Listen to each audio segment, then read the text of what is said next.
জঙ্গি সংগঠন আল কায়দার সঙ্গে যুক্ত অনুপ্রবেশের এক মামলার তদন্তে বুধবার ত্রিপুরার ঊনকোটি জেলার কৈলাসহর ও কুমারঘাটে তল্লাশি অভিযান করেছিল এনআইএ।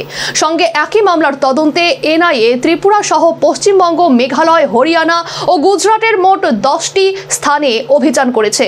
এক বিবৃতি দিয়ে বিস্তারিত জানালো এনআইএ। 2003 সালে জাল নথি তৈরি করে ত্রিপুরা দিয়ে ভারতে অনুপ্রবেশ করেছিল 5 বাংলাদেশি নাগরিক। পরবর্তী সময়ে এরা ভারতে থেকে নিষিদ্ধ জঙ্গি সংগঠন আল কায়দার সঙ্গে যোগাযোগের মাধ্যমে অর্থ সংগ্রহ ও ভারত ও বাংলাদেশে আল কায়দা সদস্যদের সাহায্য করার তথ্য উঠে আসে। মামলাতেই অভিযুক্তদের সঙ্গে ত্রিপুরার পরিতোষীল ও রানু পালের যোগাযোগের সূত্র পাওয়া যায়। মামলার তদন্তে বুধবার ত্রিপুরা সহ পশ্চিমবঙ্গ, মেঘালয়, হরিয়ানা ও গুজরাটে মোট 10টি স্থানে একযোগে তল্লাশি করে এনআইএ। বৃহস্পতিবার এনআইএ এক বিবৃতি দিয়ে জানায় যে মূল মামলায় মোট 5 জন অভিযুক্ত।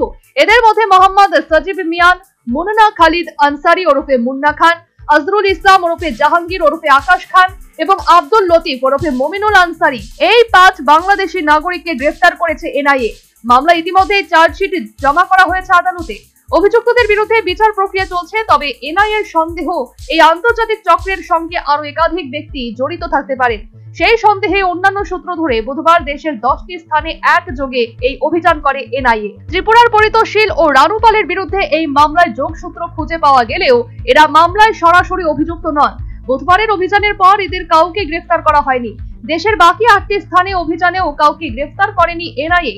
এদিকে স্থানীয় সূত্রে খবর, কৈলাসহরের পরিতোষীল বছর 2 আগেও আন্তর্জাতিক পাসপোর্ট তৈরির কাজে যুক্ত ছিল। Bureau report, news vanguard.